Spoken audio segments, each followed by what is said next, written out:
ગોપાલભાઈ ચમાડીના farm house. અહીંયા તમને બતાવું, આ 12 માસ થતી લીંબોડી છે.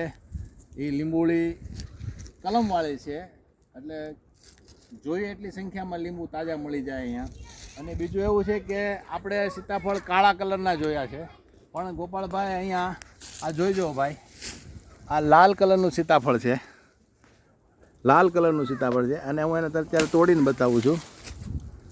જો આ સીતાફળ લાલ કલરનું, ખાવામાં એટલું મીઠું કે જાણે સાકરમાંથી ડૂબાડેલું હોય, આ પ્રકારનું આ લાલ સીતાફળ છે. જો તમારે ગોપાલભાઈ સગા સંબંધી થતા હોય તો એનું અહીંયા ચમાડી ફાર્મ છે, ત્યાં બહાર આ વેચાય છે.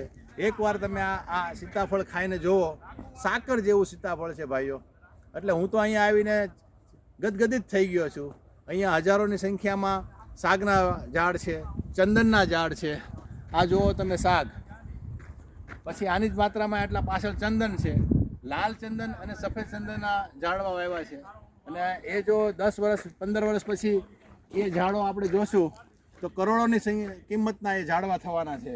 એટલે ખરેખર ખેતી શું છે, ખેતી કેમ કરાય, એકવાર તમે બધા જ ખેડૂત પ્રેમીઓ ગોપાલભાઈ ચમાડીના ફાર્મ હાઉસ પર તમે જરૂરથી પધારો.